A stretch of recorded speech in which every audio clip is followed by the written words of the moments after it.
At 0734 hours on April 18, 1943, Captain Thomas Lanphier pushed the throttles of his Lockheed P-38 Lightning forward to full military power and lifted off from Fighter Strip 2 on Guadalcanal.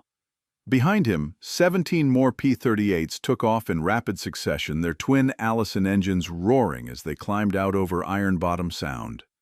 The mission brief had been explicit.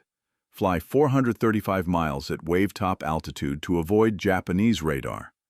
Arrive over Bougainville at exactly 0935 hours, intercept and destroy 2 Japanese Betty bombers carrying Admiral Isoroku Yamamoto, commander of the combined fleet, the architect of Pearl Harbor, the most important Japanese military leader after Emperor Hirohito himself. The mission was designated Operation Vengeance. The code name was appropriate. Yamamoto had planned and executed the Pearl Harbor attack that killed 403 Americans and crippled the Pacific Fleet. He had directed Japanese naval operations for 16 months from the East Indies to Midway to Guadalcanal. American cryptanalysts had intercepted and decoded his travel itinerary. They knew exactly where he would be and when he would be there. Now 18 P-38 Lightnings would fly deeper into Japanese-held territory than any American fighters had ever gone, intercept Yamamoto's flight at a precisely calculated time and location, and kill him. No other aircraft in the American inventory could execute this mission. The distance from Guadalcanal to the interception point over Bougainville was 435 statute miles. The round trip with combat and contingency fuel required nearly 1,000 miles of range. Standard American fighters like the P-40 Warhawk or F-4F Wildcat had combat radii under 200 miles. The P-38 Lightning, with its distinctive twin-boom design and massive internal fuel capacity, could fly twice that far and still have fuel for combat. The Lightning was the only fighter in the Pacific that could reach Yamamoto. And in 90 minutes, it would prove why the Germans called it Der Gabelschwanz, Teufel, the fork-tailed devil, and why Japanese pilots feared it more than any other American aircraft. The Lockheed P-38 Lightning began as a response to a 1937 U.S. Army Air Corps specification calling for a high-altitude interceptor capable of 360 miles per hour at 20,000 feet, with a climb rate of 20,000 feet in 6 minutes. These requirements were extraordinary for 1937, when most American fighters could barely exceed 300 miles per hour and took twice as long to reach 20,000 feet. Meeting these specifications would require radical design solutions. Lockheed Aircraft Corporation assigned the project to a team led by Hall Hibbard and Clarence Kelly Johnson. Johnson was 27 years old, a brilliant aeronautical engineer who would later design the U-2 spy plane and SR-71 Blackbird. For the P-38, Johnson made a fundamental decision that defined the aircraft's appearance and capabilities. He chose a twin-engine, twin-boom configuration unlike any fighter in production. The reasoning was straightforward. A single engine powerful enough to meet the performance requirements did not exist. 2 smaller engines could provide the necessary power. But mounting 2 engines on a conventional fuselage created problems with asymmetric thrust if one engine failed. The solution was to mount the engines in nacelles on the wings, with the cockpit and armament in a central pod between them.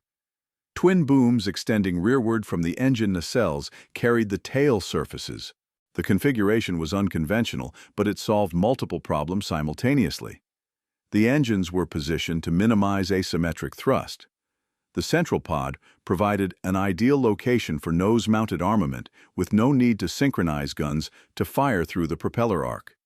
The cockpit positioned forward in the pod gave the pilot excellent visibility. The tricycle landing gear with the nose wheel retracting into the central pod provided better ground handling than conventional tail draggers.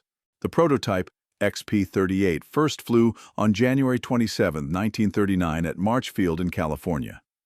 Test pilot Ben Kelsey took the aircraft to 20,000 feet in under 6 minutes, exactly meeting the specification. Top speed exceeded 400 miles per hour, far beyond the required 360. The Army was impressed and ordered 13 service test aircraft designated YP-38. But development problems emerged. Engine cooling was inadequate at high power settings. The counter-rotating propellers designed to eliminate torque effects proved mechanically complex and unreliable.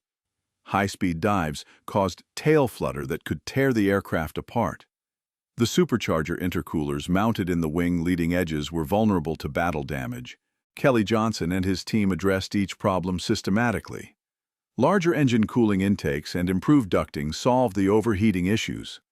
The counter-rotating propellers were replaced with simpler propellers rotating in the same direction, accepting some torque effect in exchange for mechanical reliability.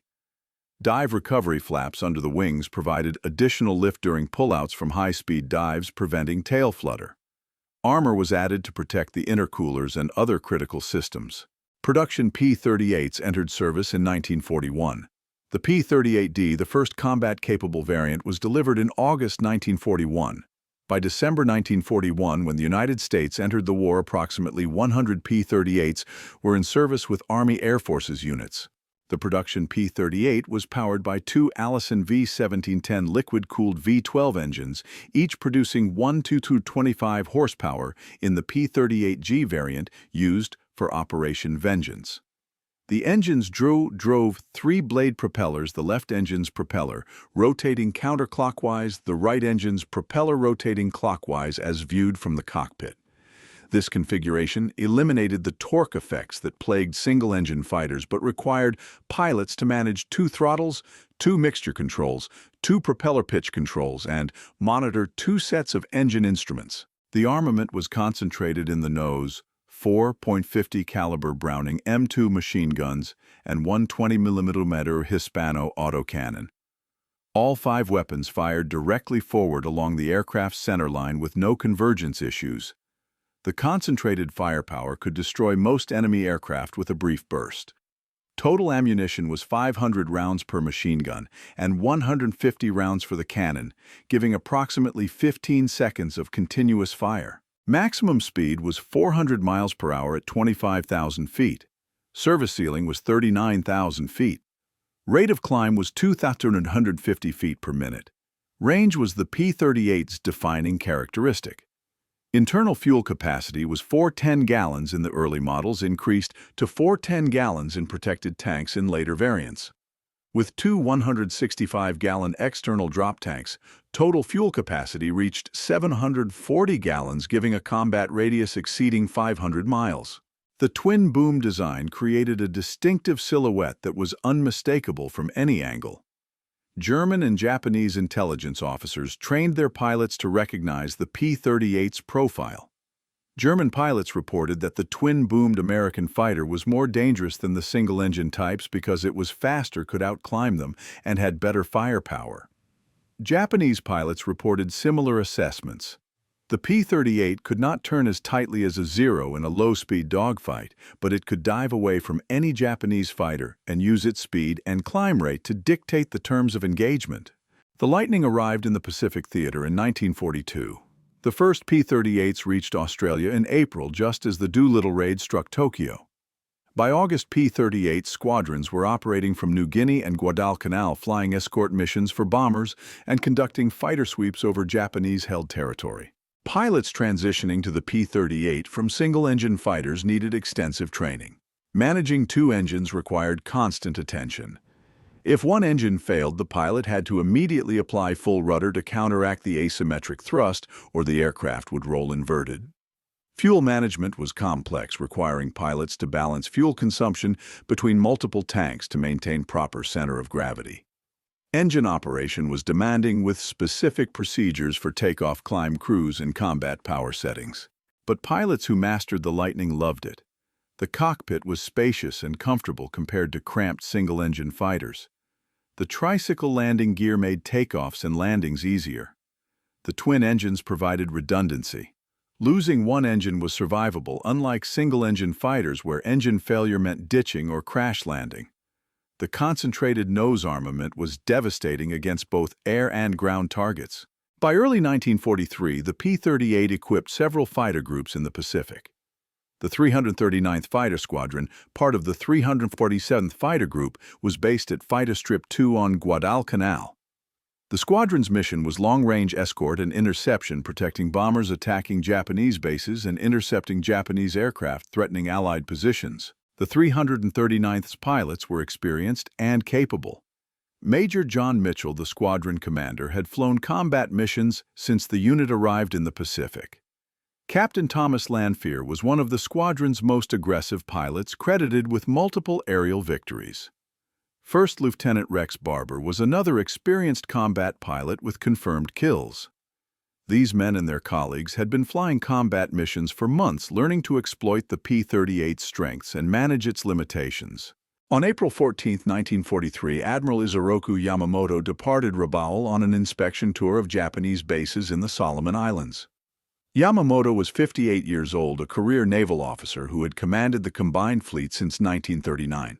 He had opposed war with the United States, believing Japan could not win a prolonged conflict against American industrial capacity. But once war was decided, he had executed the Pearl Harbor attack with devastating effectiveness. After Midway, Yamamoto had attempted to regain the initiative with offensives in the Solomons, but American forces had stopped him at Guadalcanal. By April 1943, Japan was on the defensive, struggling to hold positions against growing American strength. Yamamoto believed personal leadership was essential to maintain morale. He scheduled visits to frontline bases, meeting with pilots and ground crews, demonstrating that senior commanders shared the dangers faced by ordinary servicemen. His schedule was transmitted by radio in the JN-25 Naval Code. The message detailed his departure times, flight routes, arrival times, and the composition of his escort.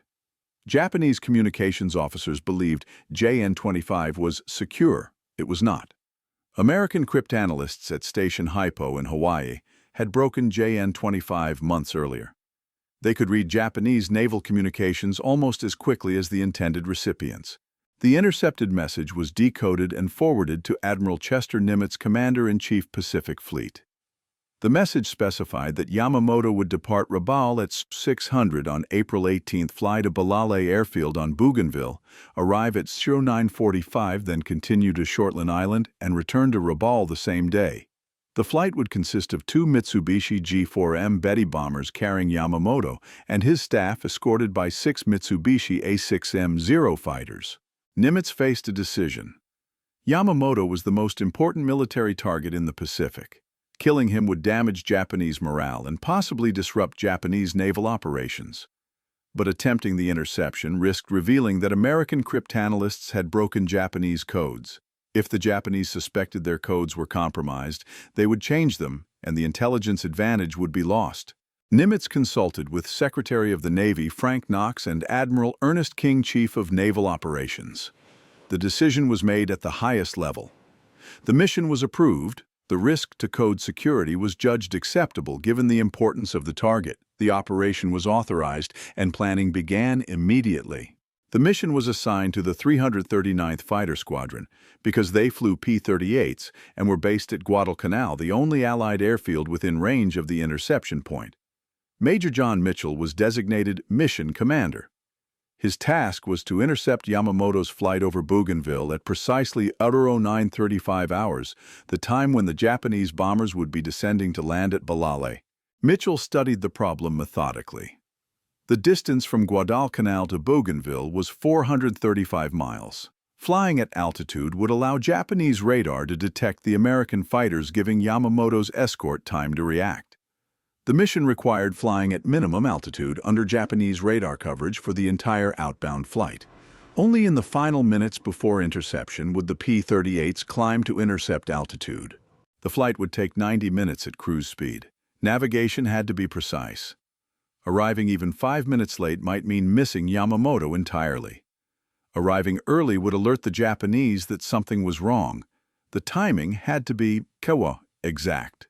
Mitchell calculated the required course airspeed and fuel consumption. The P-38s would fly with full internal fuel plus 2 165-gallon drop tanks. Total fuel load would be 740 gallons. Cruise speed would be 180 miles per hour, a relatively slow speed that maximized fuel efficiency.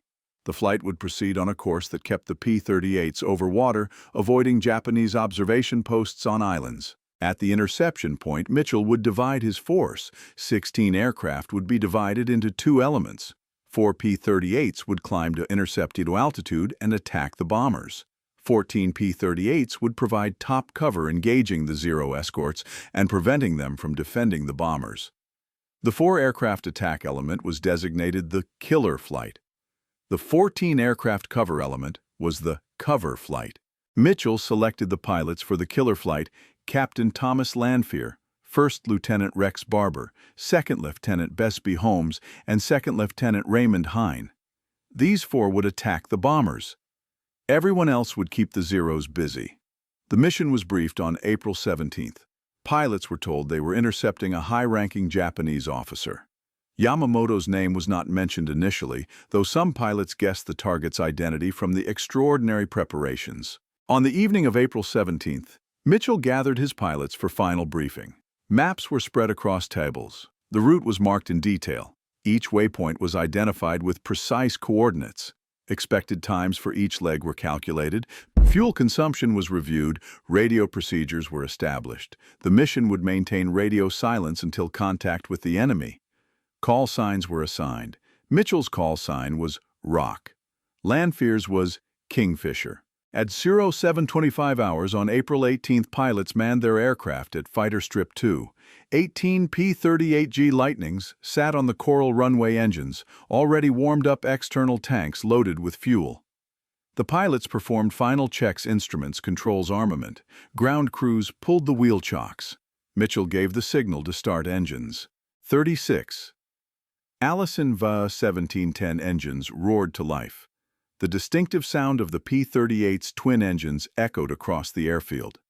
Pilots tested magnetos, checked oil pressure and temperature, set mixture and propeller controls. Mitchell advanced his throttles and began rolling.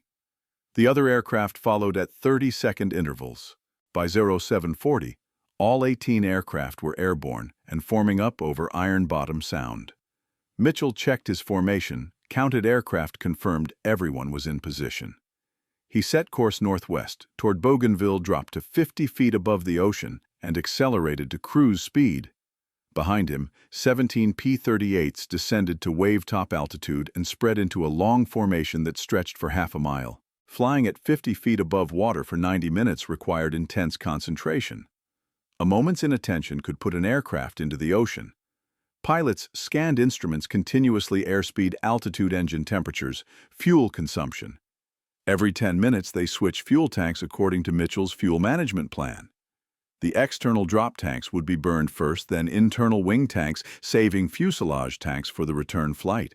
The Pacific stretched endlessly ahead. No landmarks, no islands, just water.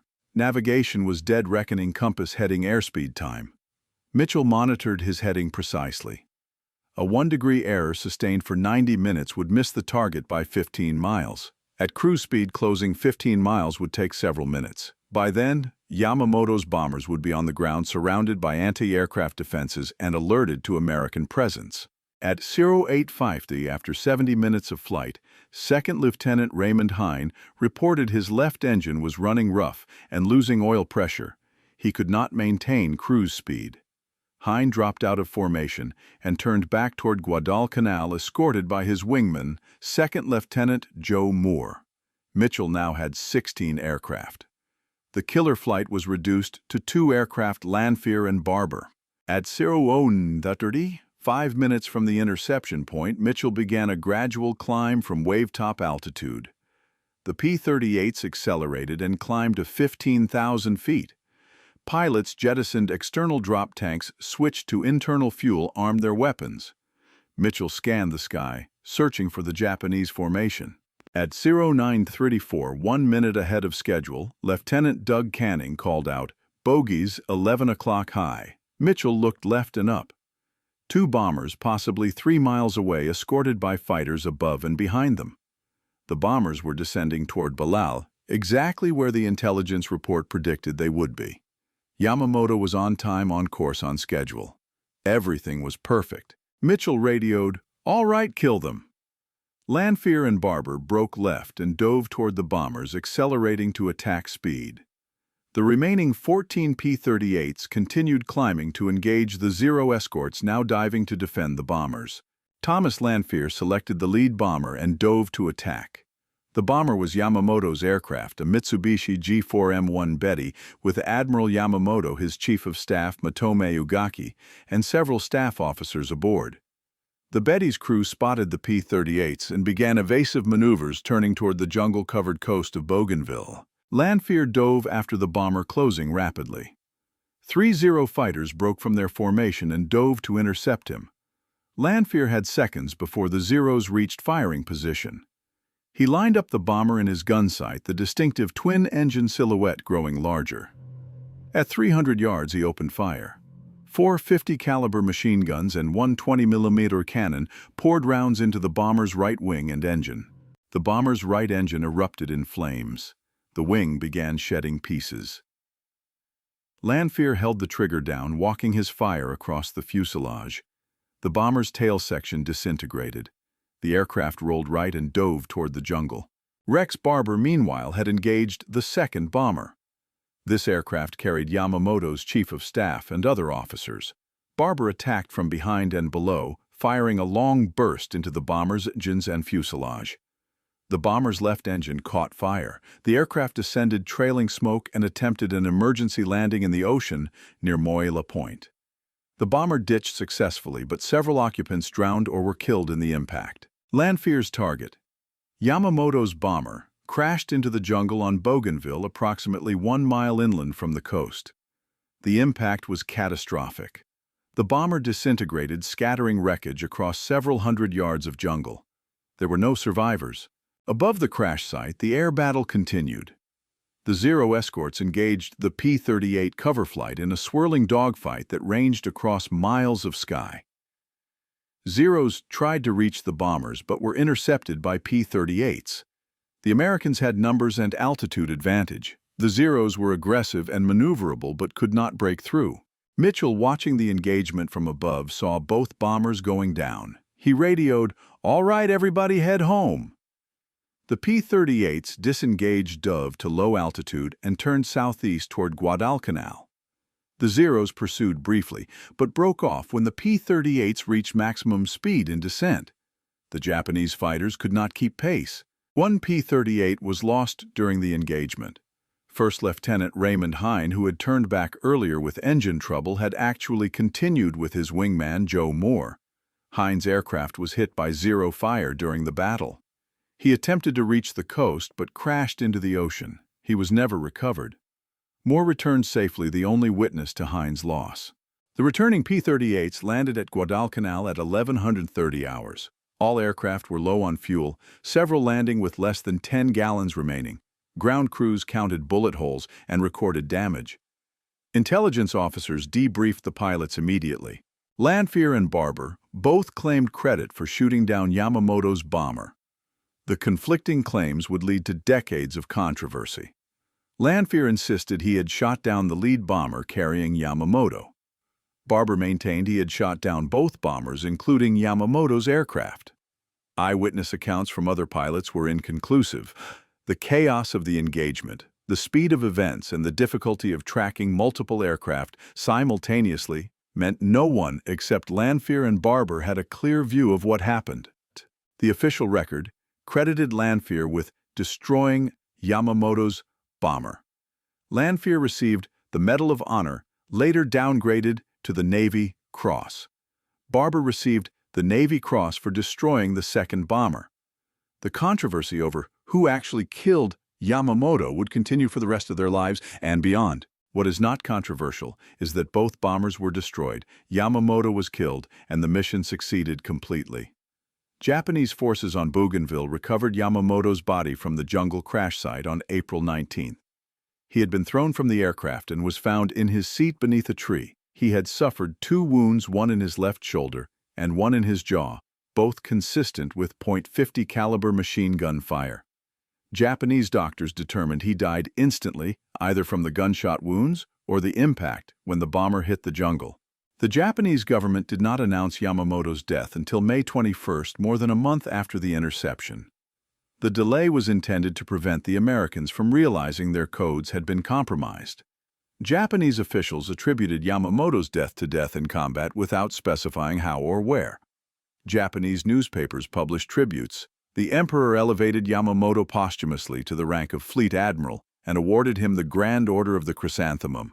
American cryptanalysts monitored Japanese communications, carefully watching for any indication the Japanese suspected code compromise. The Japanese changed some communications procedures but did not change the JN-25 code itself. American intelligence concluded the security of the code-breaking operation had been preserved.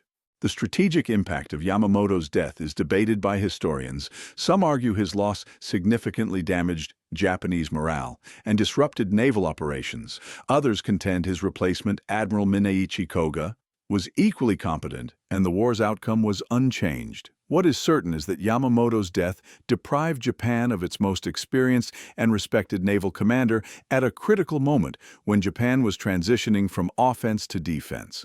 The tactical impact of Operation Vengeance was clear. American forces had demonstrated the ability to project fighter power deep into Japanese-held territory, intercept specific targets at precise times, and execute complex missions flawlessly. The P-38 Lightning had proven it was the only fighter capable of missions requiring extreme range combined with fighter performance. The P-38 continued to serve throughout the Pacific War. It equipped fighter groups from the Aleutians to New Guinea to the Philippines. P-38 pilots included some of America's highest-scoring aces, Major Richard Bong, with 40 victories, Major Thomas Maguire, with 38 victories, Colonel Charles MacDonald, with 27 victories. All three flew P-38s exclusively in combat. The Lightning's twin-boom design remained controversial throughout its service life. Pilots loved or hated it. Those who mastered its complexities praised its speed-range firepower and survivability. Those who struggled with its demands criticized its complexity, maintenance requirements, and handling characteristics. But no one disputed its effectiveness in the Pacific, where range mattered more than any other performance characteristic. In Europe, the P-38 was less successful. The high-altitude environment of European air combat exposed problems with the Allison engines, which performed poorly in extreme cold. Turbocharger regulators froze, oil thickened, intercoolers iced up. Pilots struggled with these issues while fighting German fighters at 25,000 feet and higher. The P-38 was eventually replaced in Europe by P-51 Mustangs, which had better high-altitude performance and simpler maintenance. But in the Pacific, the P-38 remained dominant until the war's end. Japanese pilots never developed effective counter-tactics against the Lightning. They could not outrun it, could not outclimb it, and in high-speed engagements could not outturn it. The only Japanese aircraft that could match the P-38 in certain performance categories was the Kawasaki Ki-61 Heian, which was produced in limited numbers and was significantly less common than Zeros. Total P-38 production reached 37 aircraft from 1941 to 1945. They served with the U.S. Army Air Force's photo reconnaissance units and some Allied air forces. The Royal Air Force received several hundred under Lend-Lease but found them unsuitable for European operations and relegated them to training roles. The Free French Air Force operated P-38s with more success using them in the Mediterranean and during the liberation of France. After the war, most P-38s were scrapped. A few were retained for testing and evaluation. The design influenced post-war aircraft development, particularly in demonstrating the viability of tricycle landing gear and nose-mounted armament. But the basic configuration, twin-engine, twin-boom, was not repeated in subsequent fighter designs. Jet engines made twin-boom configurations unnecessary. The P-38 represented the apex of a design philosophy that ended with the transition to jet propulsion. Today, fewer than 10 flyable P-38s remain worldwide. They appear at air shows and commemorative events, their distinctive silhouette still unmistakable, their twin Allison engines still producing that distinctive sound, slightly out of sync, that pilots called the Lightning's growl. When a P-38 flies overhead, veterans who flew them or flew against them recognize it instantly. Kelly Johnson, the engineer who designed the P-38, went on to lead Lockheed's Skunk Works, the advanced development division that created the U-2 SR-71 and F-117 stealth fighter. But Johnson always maintained a special affection for the P-38, his first major design, the aircraft that established his reputation as one of the greatest aeronautical engineers in history. The P-38 pilots who flew Operation Vengeance became legends. Thomas Lanphier left the military after the war, worked in the aircraft industry, and died in 1987. Rex Barber remained in the Air Force, retired as a colonel in 1961, and died in 2001. The two never reconciled their conflicting accounts of who shot down Yamamoto.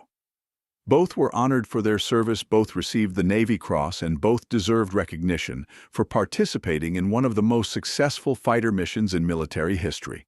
John Mitchell, the mission commander whose navigation brought the P-38s to the exact location at the exact time to intercept Yamamoto, received less public recognition, but was equally essential to the mission's success. Mitchell retired as a colonel in 1954 and died in 1995. Fellow pilots who flew Operation Vengeance credited Mitchell's meticulous planning and precise navigation as the factors that made success possible. Operation Vengeance remains the most celebrated P-38 mission, but it was only one of thousands of combat sorties flown by Lightning pilots in the Pacific. P-38s escorted bombers to distant targets, attacked Japanese shipping, strafed airfields, provided close air support for ground forces, and fought aerial battles across the Pacific theater.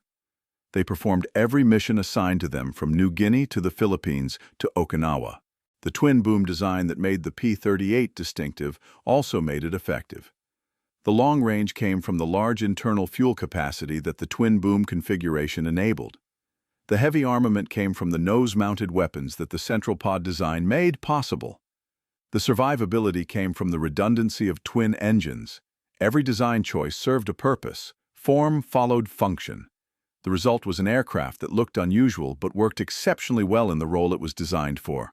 Admiral Yamamoto, had he survived, might have appreciated the irony. He had been killed by an aircraft that represented everything he had feared about American industrial and technological capability. The P-38 was not a desperate improvisation or a copy of foreign designs. It was an original solution to specific requirements, designed and built by American engineers and workers, produced in quantities that overwhelmed Japanese production, and operated with a logistical support system that kept aircraft flying despite the distances and difficulties of Pacific combat. Yamamoto had warned Japan's leaders that war with America was unwinnable because American industrial capacity would eventually produce an insurmountable advantage. The P-38 Lightning, flying 435 miles into Japanese-held territory to intercept and kill Yamamoto himself, proved the admiral's warning correct. American technology, American production, American pilots executing an American plan based on American code-breaking had reached out across the Pacific and struck down Japan's most capable naval commander. The fork-tailed devil had executed the Pacific's most critical interception. Admiral Yamamoto was dead, and the war continued, moving inexorably toward Japan's defeat, exactly as Yamamoto had predicted it would if Japan chose war with the United States. The P-38 Lightning, with its distinctive twin booms and unmatched range, had delivered a message that echoed across the Pacific. American forces could reach anywhere, strike anyone, and no Japanese target was safe, no matter how distant, no matter how important, no matter how well protected. That was the real lesson of Operation Vengeance. Not just that one man had been killed, but that American military power could project force with precision over distances that made defense impossible. The P-38 Lightning made that possible. And on April 18, 1943, over the jungles of Bougainville, it changed the Pacific War.